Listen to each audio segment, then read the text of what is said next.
Box 13, with the star of Paramount Pictures, Alan Ladd, as Dan Holliday.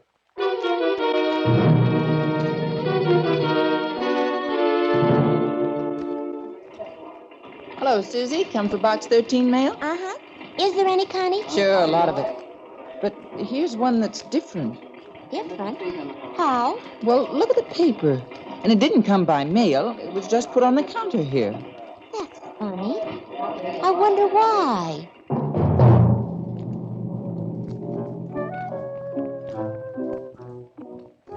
Yeah, it was funny, all right. That was the letter that said, Box 13. I've been watching your ad appear in the Star Times day after day. You want adventure? Very well, I think I can offer that. I'm going to find out who you are. And when I do, I'm going to kill you within 4 days. That gives you 4 days to find out who I am. If you learn that, you may stop me from killing you. But if you don't, at least you will have 4 days of different adventure.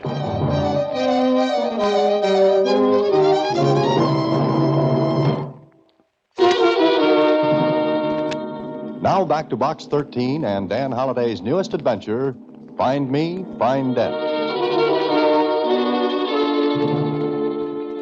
If you learn that, at least you will have had 4 days of different adventure. Oh, gee, maybe you'd better go to Lieutenant Kling, Mr. Holliday. Why, Susie? Well, you don't want to be killed, do you? I'll try my best to avoid that ugly possibility. You think it's just a gag, don't you? Well, it could be. And then again, Susie, What, Mr. Holliday? know why this letter was delivered to the Star Times by hand rather than through the regular mail? No. So whoever wrote it could see who picked up the mail there. And find out who you are. And you. You worried? I am now. Gee, it could be a psychic killer who wrote it. Psychopathic, Susie. Anyway, I don't think we should take it too seriously.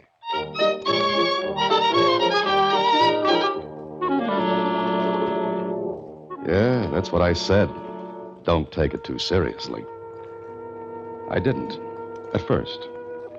I'd almost forgotten about the letter until that night when I went home. I walked into my apartment building and was passing the desk when the clerk called out to me. Mr. Holliday. Oh, Mr. Holliday. Huh? Oh, hello there. How are you? Fine. So you certainly were deep in thought when you came in. Yes, I guess I was. Here's a letter for you. Oh, thank you. You're welcome. Is anything wrong, Mr. Holliday?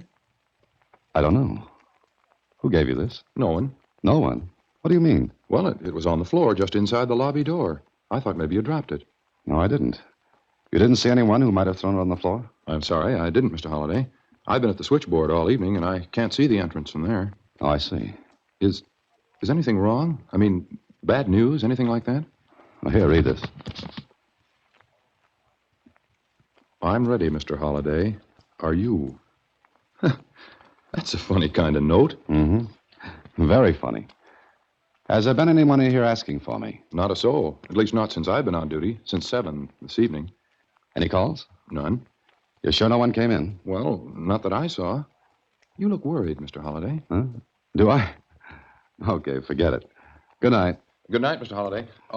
If there are any calls, do you want them? Yes, ring me in my apartment. Sure will, sir. Good night. Good night. Maybe it was a joke. A little gruesome, but nevertheless a joke. I went up to my apartment. I don't know why I did it, but I tried the door softly and carefully before I put the key in and unlocked it. I stood there for a moment in the dark. Then I switched on the lights. I told myself I was being a little silly, that this was a joke. I walked to the window and opened it. I stood there, looking out and down the street below. The pavement in front of the apartment building was empty. No one there. Then I went to the phone, and I made a dozen calls and got a great reputation among my friends for being, well, a little off the rails. But no one admitted the joke. Maybe, just maybe, because it wasn't a joke. Good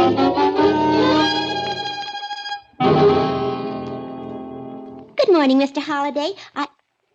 Gee, you look as though you haven't slept. You look tired. Oh, I slept, but badly. Oh, did you have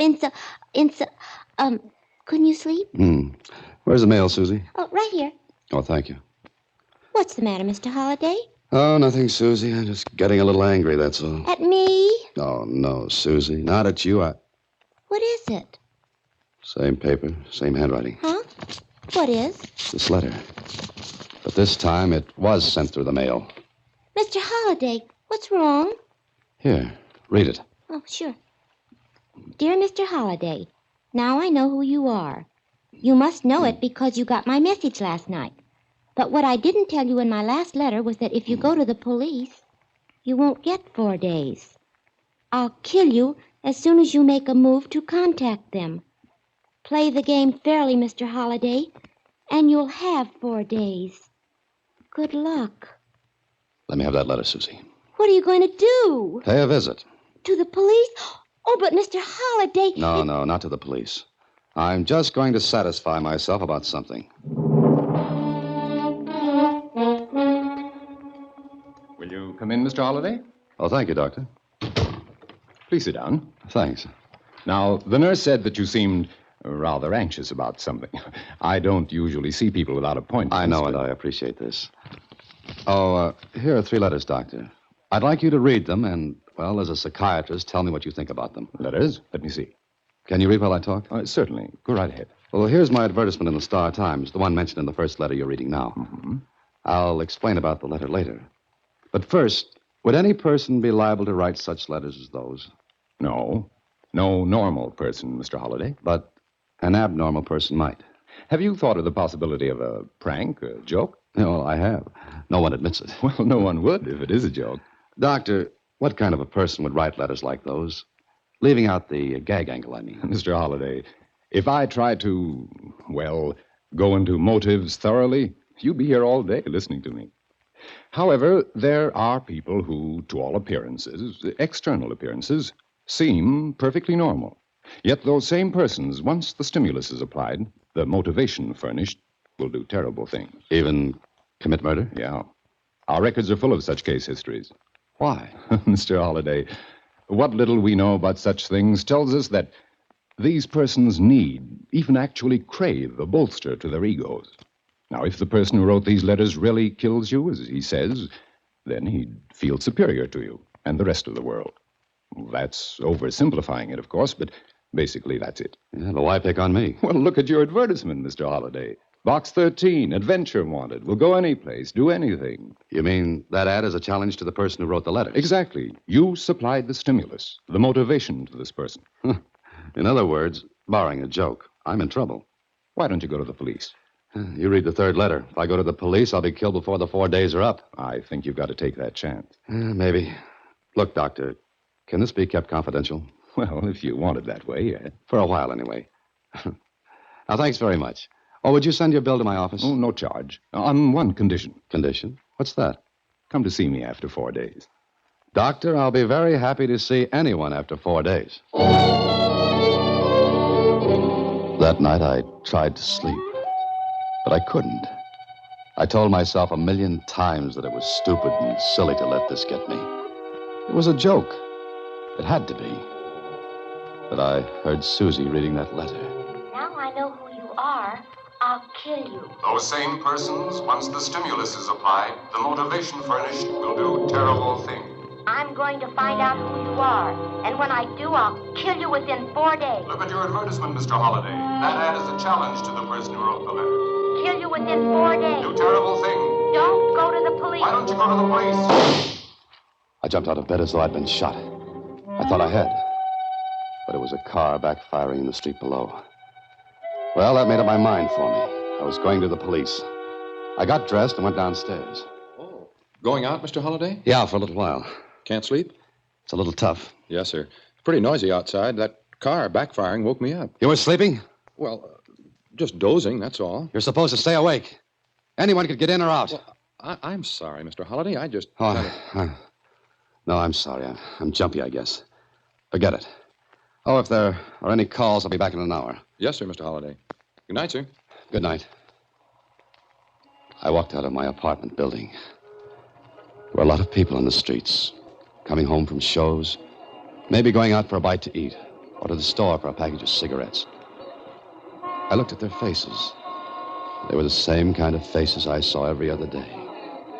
Except now they were different in a subtle way. I wondered which one might be. Hey, Bud, Huh? What? you got the time? I scared you, huh?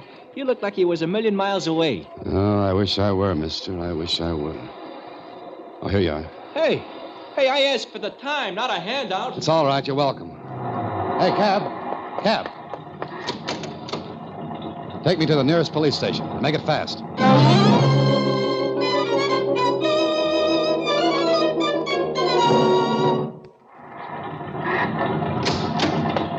Here you are. Keep the change. The street in front of the police station was empty. The tail light of the cab I just left receded in the distance and then disappeared.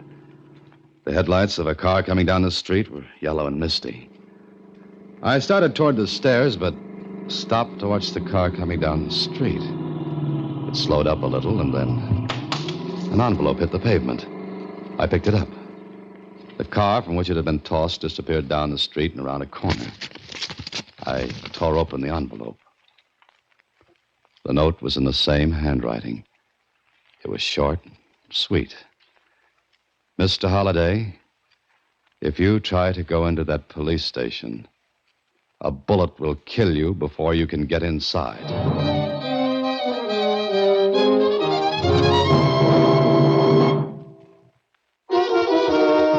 And now back to Find Me, Find Death, another Box 13 adventure with Alan Ladd as Dan Holliday.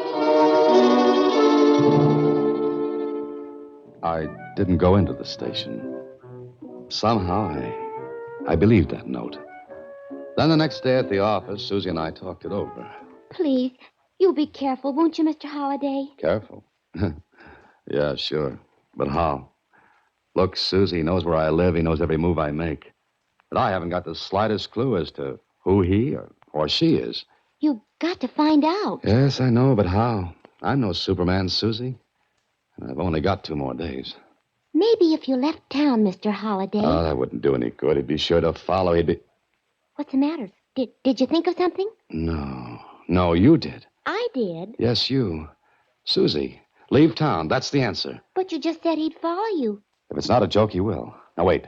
Let's think this out. By train? No. Too many people to check on the train. I'd never be able to narrow the choice down. Go by bus, Mr. Holliday. Bus, that's it, Susie. Bus. Not a big one, but one of those small lines that make only about a 300 or 400 mile run. How many people can get on one of those? Maybe 20 or 30 at one time. Sure, 20 or 30. And I've got an idea. Come on to the station with me, Susie. Me? What for? You'll see. Hand me that small bag. Oh, you gonna pack? No, the bag will be just a prop. Now, come on, let's go.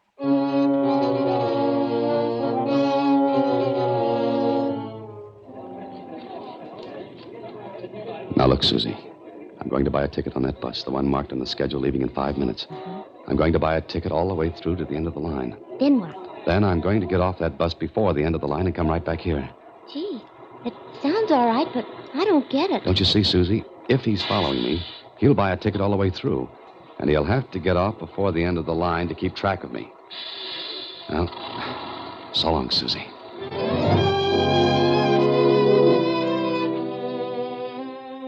I took a good look at my fellow passengers on the bus. It wasn't crowded. There were only 10 beside me.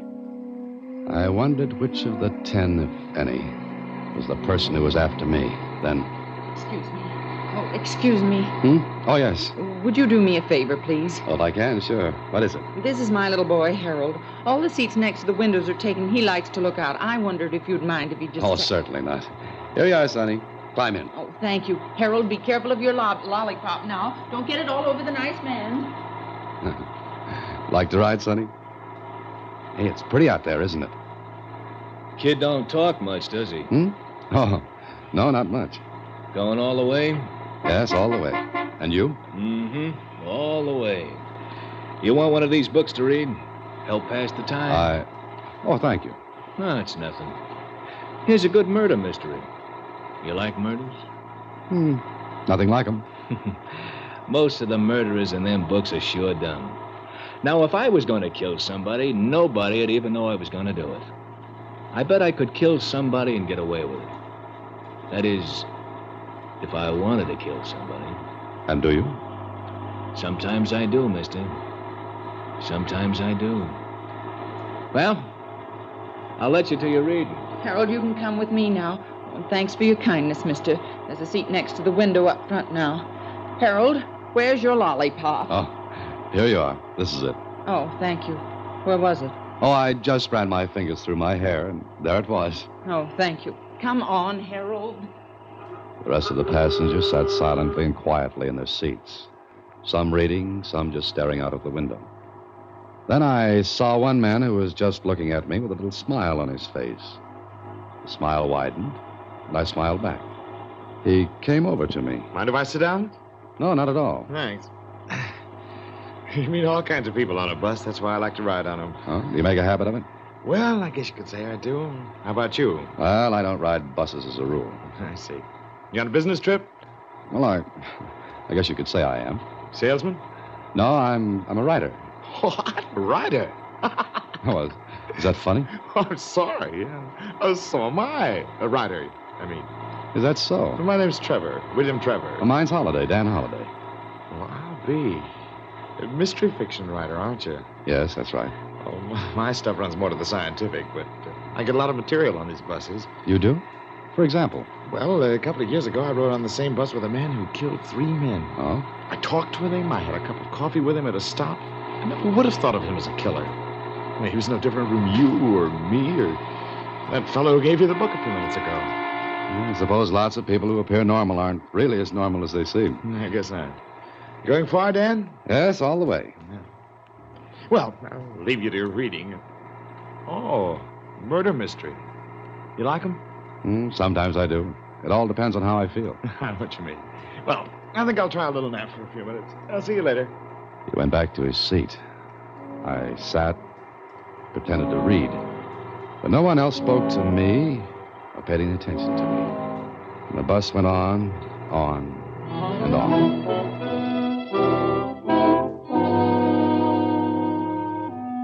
The bus made its first stop after an hour's ride. I got off, as did the rest of the passengers. Everyone took a stretch, and then... What? All aboard, please. All aboard. I ducked behind a post and waited. Waited until the bus pulled out. I looked around. I was just going to board a return bus Hey, Dan. I thought you were going all the way. Oh, I changed my mind, Mr. Trevor. Oh. I thought you were going all the way. Did I say that? I don't think so. I may have imagined it. That could be. I know I didn't say it. Look, this is the stub of my ticket. It's punched as far as this stop. He was right. His ticket was punched only as far as his stop. I looked at him. He must have seen the expression on my face because... Hey, don't you feel well? Yes, I'm all right. Why? You got a kind of funny look on your face, as though you expected something to happen that didn't. Or maybe I'm imagining things now. You going back to the city? Yeah, sure. Come on, there's a return bus. Looks like we'll be able to get a seat.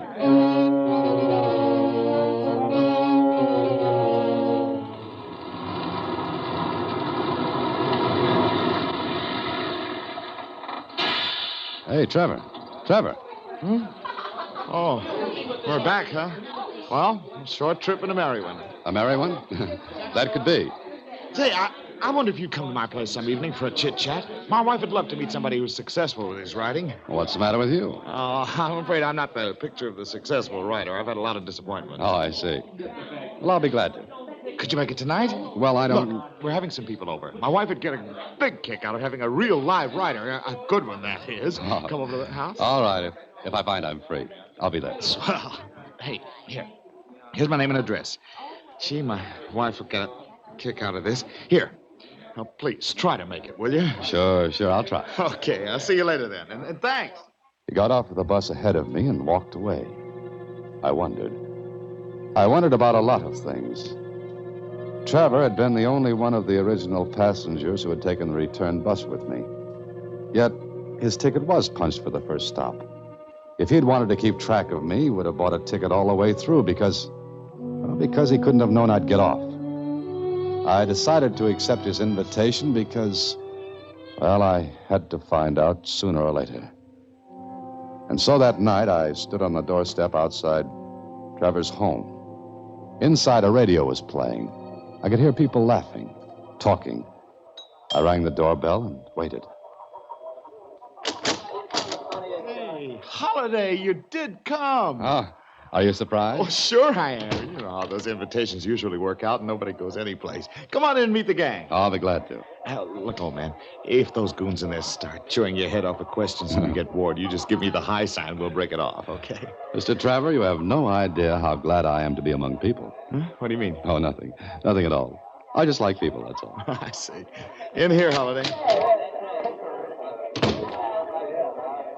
Surprised, Holiday? Your wife. And some guests, huh? I'll turn it off. That's an excellent record. It's used for sound effects and radio, I believe. Open that door. No, not yet. Sit down, Holiday. Trevor, listen to me. You're a fool even to try to get away with this. Oh, I've gotten away with it before.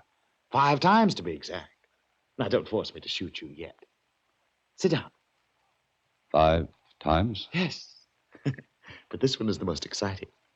Sit down, Holiday. That's better. Now, I must say that bus trick of yours was very clever, Holiday. But my trick was a little more so. You actually bought a ticket as far as the first stop. Of course. If you'd gone on, it would have been a simple matter for me to pay the difference in fare. But you are clever. Trevor, listen to me.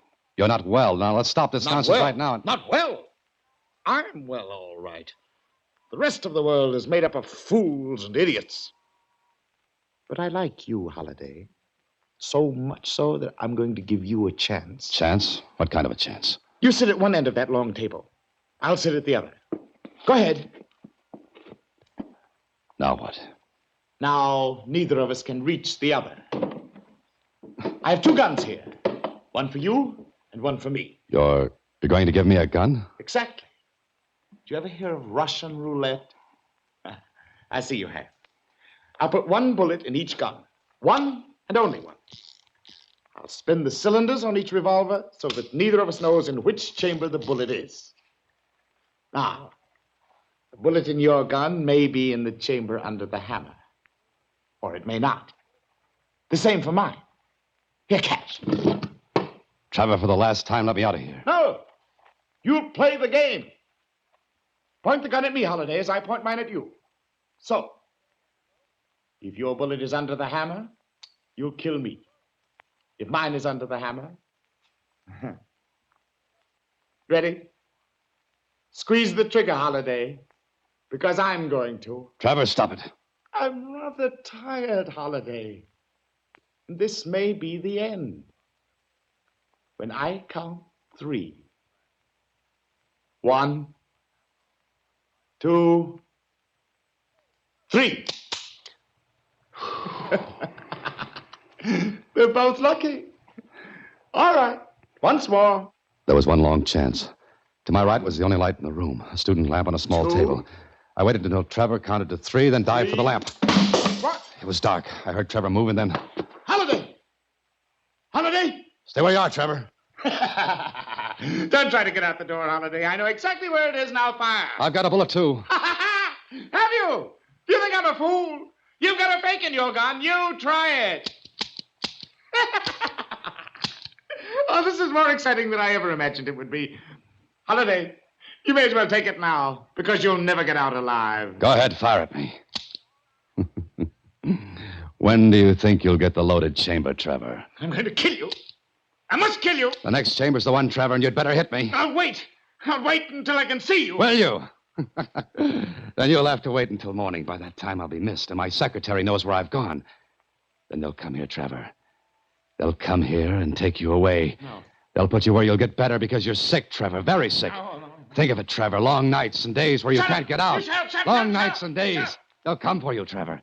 They'll come for you in the morning. Holiday? Holiday? Holiday?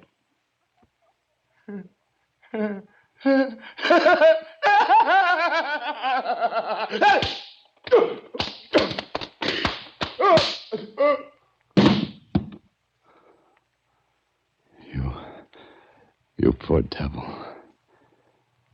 You poor devil. I'm sorry.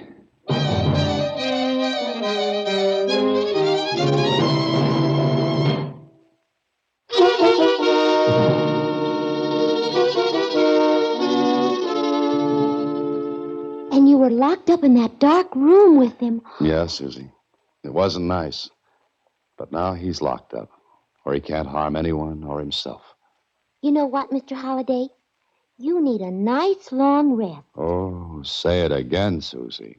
Say it again. You sure do. Why don't you take a nice bus ride someplace? But... Good night, Susie. Next week, same time, through the courtesy of Paramount Pictures, Alan Ladd stars as Dan Holliday in Box 13. Box 13 is directed by Richard Sandville, with this week's original story by Russell Hughes. Original music is composed and conducted by Rudy Schrager. Part of Susie is played by Sylvia Picker, and production is supervised by Vern Karstensen. Box 13 is a Mayfair production from Hollywood.